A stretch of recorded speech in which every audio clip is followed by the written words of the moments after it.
একটা চায়ের দোকানে দুইজন বন্ধু গল্প করতেছিল এবং এই দুই বন্ধু বিভিন্ন বিষয়ে আলাপ করছে এবং নিজেদের ইনকাম নিয়েও আলাপ আলোচনা করছে যে একই সময় আরেকটা লোক ওই চায়ের দোকানে ঢুকছে। তো ওই লোক চায়ের দোকানে ঢুকেই ওভারহার্ড করছে, কানে কানে শুনছে যে ওইখানে দুইটা ছেলে টাকা পয়সা নিয়ে আলাপ আলোচনা করতেছে। তো এই লোক কিউরিয়াস হয়ে ওই দুই বন্ধুর একজনকে জিজ্ঞেস করেছে যে ভাই আপনি দিনে কত টাকা ইনকাম করেন? তো ওই ছেলে, যে দুই বন্ধুর এক বন্ধু যে কথা বলছিল, সে বলছে যে আমার দিনে ইনকাম প্রায় $50 মতো। তো এই লোক বলছে দিনে ইনকাম $50, তার মানে মাসে আপনার ইনকাম প্রায় $1500। তো ওই ছেলে বলছে হ্যাঁ। তখন এই লোক যে মাত্র চায়ের দোকানে ঢুকছে সে বলছে যে আমি একটা পডকাস্ট শুরু করব, আপনি আসেন আমার পডকাস্টে, আপনি আমার প্রথম গেস্ট এবং আমার পডকাস্টের টাইটেল হবে কিভাবে মাসে $1500 ইনকাম করা যায়। তখন এই ঠিক চায়ের দোকানের পাশেই একটা ঝালমুড়িওয়ালা বসেছিল, যে ঝালমুড়িওয়ালা দিনে 5000 টাকার সেল করে, প্রত্যেক ঘন্টায় প্রায় 10 থেকে 20 প্যাকেট ঝালমুড়ি বিক্রি করে এবং প্রত্যেক প্যাকেট 10 থেকে 20 টাকা এরকম। তো দিনে প্রায় 5000 টাকার বিক্রি হয়, বা ইংরেজিতে বললে দিনে প্রায় $50 মতো বিক্রি হয়। তো উনি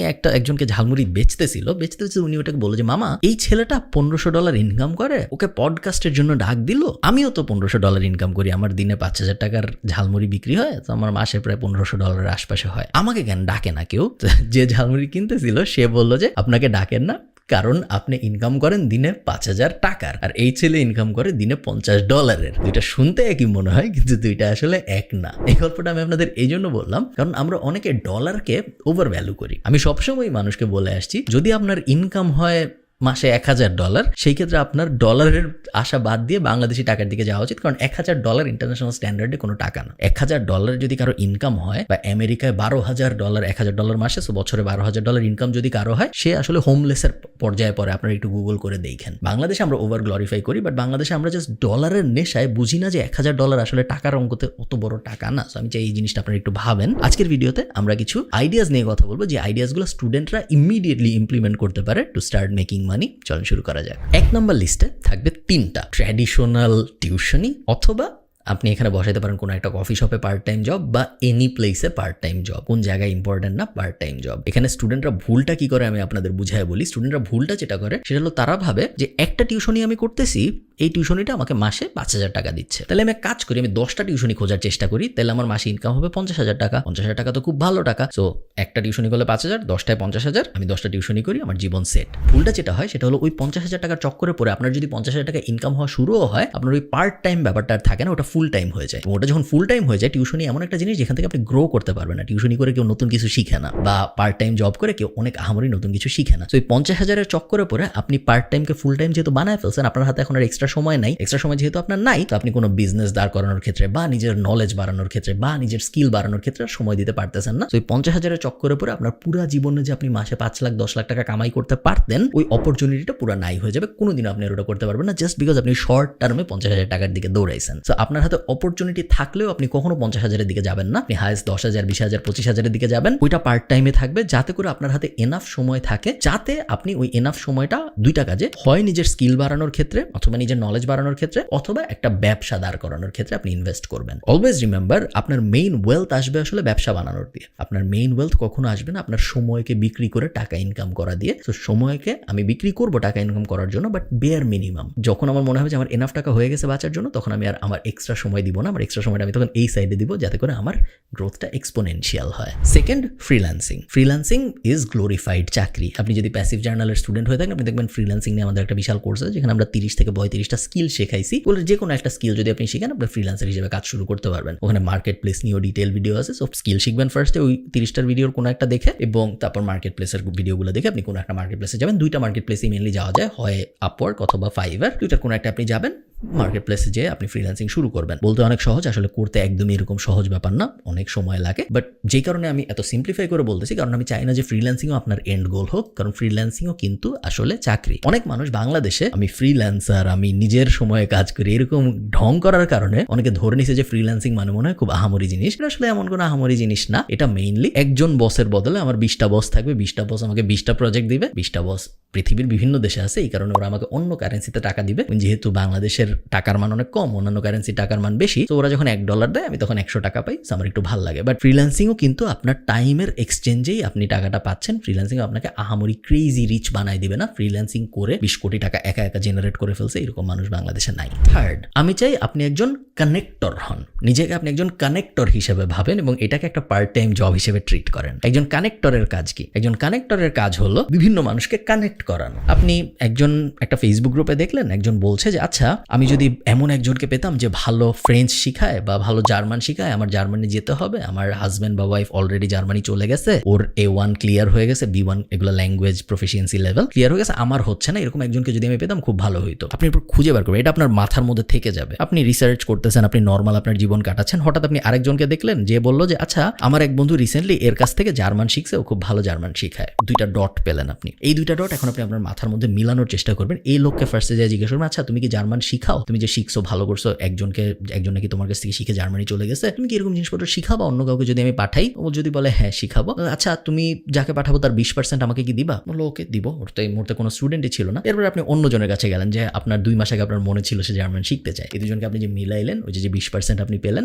ওটা হলো আপনার কমিশন। সো কানেক্টর, অনেকে বলবে অ্যাপয়েন্টমেন্ট সেটেলার। কানেক্টর আমার মতে খুব কুল একটা বিজনেস এবং প্রত্যেকটা স্টুডেন্টেরই এটা পার্সু করা উচিত, কারণ এটা মাল্টি ডাইমেনশনাল, এটা অনেক অ্যাঙ্গেলে হতে পারে। এটা একটা এক্সাম্পল আমি দিলাম আপনাদের। আর একটা অবভিয়াস এক্সাম্পল হতে পারে, আপনি বিভিন্ন ফেসবুক পেজকে মেসেজ দিয়ে বললেন যে তোমাদের কি মার্কেটিং এর হেল্প লাগবে? যদি বলে হ্যাঁ লাগবে, আপনি তো মার্কেটিং এর কিছু জানেন না, আপনার জানা জরুরি না, আপনি তখন ওই লাগবের ইনফরমেশনটা নিয়ে একটা এজেন্সিকে দিবেন, দিয়ে বলবেন যে তোমার মার্কেটিং এর সার্ভিস লাগবে বলেছে আমাকে, ও যদি তোমার ক্লায়েন্ট হয় তুমি আমাকে প্রথম মাসের 15% দিও বা 10% দিও। আরেকটা অ্যাঙ্গেল হয়ে গেল। এরকম মাল্টি ডাইমেনশনাল অ্যাঙ্গেল কিন্তু আপনি খুঁজে বের করতে পারেন এবং এই অ্যাঙ্গেলগুলো খুঁজে বের করে ডটগুলা কানেক্ট করার যে জবটা, ওটাকেই আমি বলতেছি একজন connectors job. It's a business. So eventually আপনি এটা গ্রো করতে পারবেন এবং আপনার জায়গায় একজন মানুষকে সিইও হিসেবে বসায় দিয়ে আপনি মুভ অন করতে পারবেন। এবং এই কারণে আমার এই জিনিসটা পছন্দ এবং আমার ধারণা এটা যে কোনো মানুষ স্টুডেন্ট অবস্থায় শুরু করতে পারে। Fourth, be a writer for CEO's. আমি জানি না আপনারা জানেন নাকি, বাংলাদেশ হোক ইন্টারন্যাশনালি হোক, সবাই ইনফ্লুয়েন্সার হইতে চায়, সবাই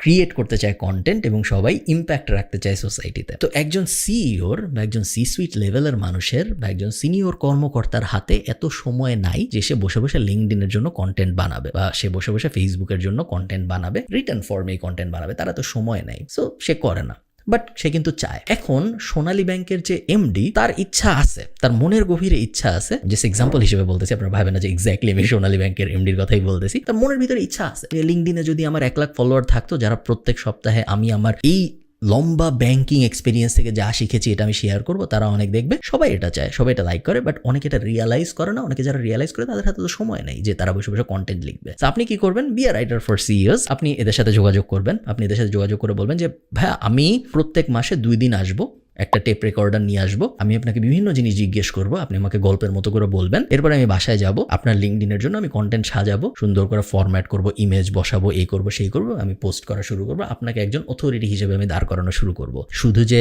সি সুইট লেভেলের মানুষদের হতে হবে তা না, এই জিনিস আপনি ইয়াং স্টার্ট আপ ফাউন্ডারদের সাথেও করতে পারেন, কারণ স্টার্ট আপ ফাউন্ডারদের বেশিরভাগ সময় ফান্ডিং লাগে এবং ফান্ডিং যখন দেওয়া হয় তখন অনেকগুলো মেট্রিকের মধ্যে একটা মেট্রিক দেখা হয় যে এর ইম্প্যাক্ট কিরকম, এবং এই কারণেই স্টার্ট আপ ফাউন্ডাররা চায় তাদের লিঙ্কডইন অনেক স্ট্রং হোক, তাদের ফেসবুক অনেক স্ট্রং হোক, তাদের সোসাইটাল অথরিটি ইম্প্যাক্ট অনেক বেশি হোক। সো তাদেরকেও আসলে টার্গেট করা যেতে পারে।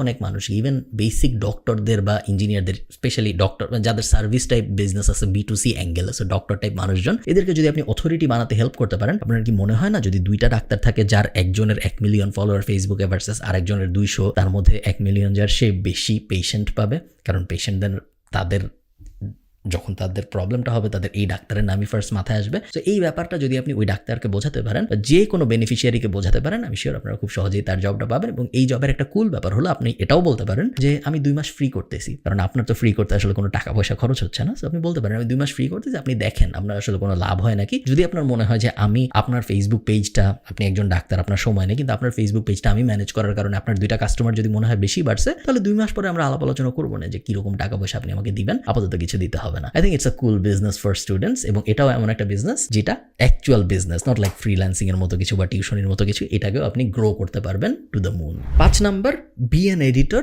For creators. সো এগেইন এইটা এবং লাস্টেরটা 2টা অনেকটা কাছাকাছি। লাস্টেরটা আমরা বলেছিলাম যে কিভাবে আপনি যারা ইনফ্লুয়েন্স চায় তাদেরকে ইনফ্লুয়েন্স পেতে হেল্প করতেছেন। এটাই আমি বলতেছি যে যারা অলরেডি ইনফ্লুয়েন্সিয়াল তাদের ইনফ্লুয়েন্স বাড়ানোর ক্ষেত্রে আপনি কিভাবে হেল্প করবেন। আমাকে যদি কেউ একজন এসে বলতো যে ভাই এই যে দেখেন আমি গত 8 মাস ধরে টিকটক নিয়ে বিশাল রিসার্চ করছি এবং আমার মনে হয় বাংলাদেশে আমি টিকটক নিয়ে যত কিছু জানি এরকম খুব বেশি মানুষ পাওয়া যাবে না। আমি চাই আপনি আপনার চ্যানেলটা আমাকে দেন, আমাকে পারমিশন দেন, আমি টিকটক চ্যানেল গ্রো করব এবং আমি শিওর আগামী 6 মাসের মধ্যে, গ্যারান্টি তো দিতে পারতেছি না কারণ অ্যালগোরিদম কি করবে এটা কেউ জানে না, বাট আমি মোটামুটি শিওর যে আমি 6 মাসে আপনার টিকটক প্রোফাইলে 1 মিলিয়ন ভিউ এনে দিতে পারবো, 50 মিলিয়ন ভিউ এনে দিতে পারবো, কারণ আমি অলরেডি দেখেন এই 3টা জিনিসে 50 মিলিয়ন ভিউ আনছি। এই কারণের পার্টটা ইম্পর্টেন্ট, এই কারণের পার্টটা অনেক মানুষ মিস করে ফেলে। সো আপনার স্টেপ 1 হলো ফিগার আউট করা যে আপনি কোন ইন্ডাস্ট্রিতে খেলতে চান। টিকটক আমি জাস্ট একটা এক্সাম্পল হিসেবে বলতেছি, টিকটক হইতে হবে জরুরি না, যে কোনো প্ল্যাটফর্ম হতে পারে। কোন ইন্ডাস্ট্রিতে আপনি খেলতে চান এটা ফার্স্ট আইডেন্টিফাই করা। সেকেন্ড, ওই ইন্ডাস্ট্রিতে নিজের কিছু এক্সাম্পল রেডি করা। আপনি ডাইরেক্ট এসে আরেকজনকে বলতে পারেন না যে ভাই তোমার কাজ আমি এখন থেকে করব, তোমার কাজ দিয়ে আমি শিখবো যে আসলে আমি যা যা থিওরি পড়ছি তা হয় নাকি, এরকম হলে হবে না। আপনার এক্সাম্পল দেখাইতে হবে যে এই ইনস্টাগ্রাম পেজটা 0 থেকে 10 মিলিয়নে বা 2 মিলিয়নে বা 50,000 সাবস্ক্রাইবারে আমি নিয়ে আসছি গত 6 মাসের ভিতরে এবং এই 10টা স্ট্র্যাটেজি আমি ইউজ করছি এই 50,000-এর মধ্যে আসতে। এই কারণে তোমারটা আমাকে দেওয়া উচিত, কারণ যেহেতু আমি এই 10টা স্ট্র্যাটেজি ইউজ করে এই ইনস্টাগ্রামকে 0 থেকে 50,000 ফলোয়ারে আনতে পারছি, এই কারণে এই সেম 10টা স্ট্র্যাটেজি ইউজ করে তোমার অ্যাকাউন্টকেও আমি 0 থেকে 1 লাখ ফলোয়ারে নিতে পারবো। এই ফরম্যাটটা ইম্পর্টেন্ট। সেই ফরম্যাটটা ফিগার আউট করে আপনি যদি কাজ করা শুরু করেন, again this can be a very cool business for students. 6th, blogging আমার খুব পছন্দের একটা জিনিস এবং আপনারা যারা প্যাসিভ জার্নালের ইউটিউব চ্যানেল, আমি জানি না দেখেন নাকি কেউ, যদি দেখেন ওখানে দেখবেন আমাদের 2017-18 ব্লগিংয়ের একটা কোর্স আছে ফ্রিলি অ্যাভেলেবল আমাদের প্যাসিভ জার্নাল ইউটিউব চ্যানেলে। ওই ব্লগিংয়ের কোর্সটায় আমি একদম 0 থেকে একটা ব্লগ দাঁড় করায় সেটা থেকে ইনকাম করেও দেখাইছি। ওই কোর্সটা কিন্তু অনেকে পাইরেটেড 100-200 টাকায় বেচে, বাট অনেকে জানেন এটি ইউটিউব চ্যানেলে ফ্রি আমাদের। তো ওই কোর্সটায় যা দেখানো হয়েছে তার অনেক কিছু বদলাই গেছে। প্যাসিভ জার্নালে যারা স্টুডেন্ট আমাদের কোর্সের মেম্বার তারা জানেন যে আপডেটেড কোর্স আছে এবং বা আপনি যখন এই ভিডিও দেখতেছেন তখন হয় আসছে বা হয়তো সামনে আসবে। তো ব্লগিং এর বেসিক প্রিন্সিপাল খুব সহজ, একটা টপিক আইডেন্টিফাই করা, যে টপিকে ম্যাস ইন্টারেস্ট আছে প্লাস নিজের ইন্টারেস্ট আছে, ব্লগ বানানো, সো কন্টেন্ট পাবলিশ করা, এসইও করা এবং তারপরে ওয়েট করা যেন কন্টেন্টটায় ট্রাফিক আসে এবং ট্রাফিক আসার পরে ডিসাইড করা আমি কিভাবে মনিটাইজ করব। সাধারণত 2টা ভাবে মনিটাইজ করা হয় অ্যাফিলিয়েট মার্কেটিং করে অথবা অ্যাড বসায়। আরেকটা উপায় আছে নিজের প্রোডাক্ট সার্ভিস সেল করা, বাট ওটা সাধারণত বেশিরভাগ বাংলাদেশি ব্লগাররা করে না। তারা হয় অ্যাফিলিয়েটের দিকে যায় বা তারা অ্যাডের দিকে যায় বা তারা 2টার দিকেই যায়। তো এই 5টা স্টেপ ফলো করে যে কেউ ব্লগার হতে পারে। আমার মতে very cool business for any students to pursue. Even if you fail, যদি আপনি ফেইলও করেন তারপরেও একটা ব্লগ শুরু থেকে বানানোর এই জার্নিতে আপনি যা যা শিখবেন তা হার্ডলি আপনি অন্য কোনো কিছু একদম 0 থেকে দাঁড় করাতে যে শিখবেন। সেই কারণে আমার মনে হয় সবারই নিজের জীবনে কোনো পর্যায়ে একটা ব্লগ বানানোর চেষ্টা করে দেখা উচিত যে সে আসলে পারে নাকি। লাস্ট আমাদের লিস্টে হলো স্টার্টিং আ ন্যাশনাল ড্রপশিপিং বিজনেস। ড্রপশিপিং এর কনসেপ্টের সাথে আপনারা যারা পরিচিত না, ড্রপশিপিং মানে হলো একজন মানুষ একটা প্রোডাক্ট বা সার্ভিস বেচে, আমার কাছে ওই প্রোডাক্ট বা সার্ভিসটা নাই, বাট আমি ওটা আবার বিক্রি করি এবং যখন আমার কাছে কোনো একটা অর্ডার আসে আমি ওর কাছ থেকে একটা অর্ডার দিয়ে পাঠিয়ে দিই। সো মনে করেন আমি ঠিক করলাম আমি আজকের থেকে ক্যাননের ক্যামেরা বেচবো, তো আমার বাসায় তো ক্যাননের ক্যামেরা নাই এক্সট্রা বেচার জন্য, আমি একটা ফেসবুক পেজ খুললাম, আমি ক্যাননের ছবি আপলোড করলাম, ছবি তো গুগল করলেই পাওয়া যায়, আমি মার্কেটিং করা শুরু করলাম। প্যাসিভ জার্নালের ইউটিউব চ্যানেলে মার্কেটিং নিয়ে একটা ফ্রি কোর্স আছে, ওটা দেখে আমি মার্কেটিং করা শুরু করলাম। এখন আমার কাছে একটা ক্যাননের অর্ডার আসছে, এখন আমি কি করব?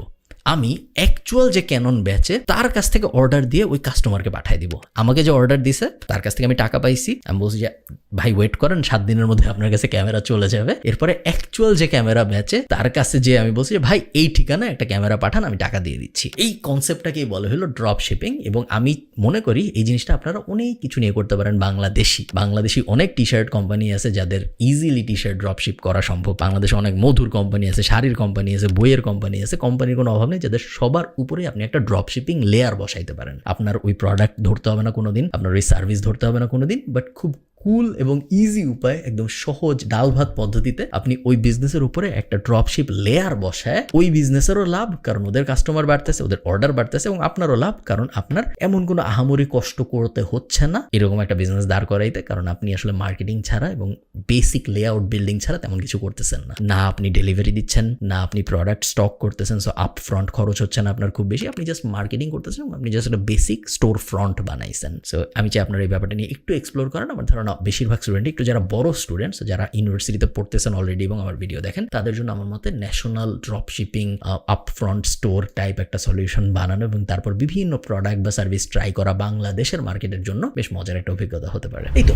এগুলো আমার মতে খুব ইন্টারেস্টিং কিছু উপায় স্টুডেন্টদের টাকা আয় করার জন্য। আবারও আমি মেইন ফিলোসফিটা বলে রাখি আপনাদের, অবশ্যই এন্ড গোল হইল বিজনেস দাঁড় করানো। এন্ড গোল এইটা না যে ইমিডিয়েটলি আমি কত বেশি টাকা আয় করতে পারি, এন্ড গোল হইল প্রপার ফরম্যাটে প্রপার বিজনেস দাঁড় করানো, যেন ইভেনচুয়ালি আমার অনেক টাকা আয় রোজগার হয়। এই ব্যাপারটা আপনারা ভুলবেন না। ভালো থাকেন, সবার সাথে দেখা হবে পরে কোনো একটা ভিডিওতে। টাটা।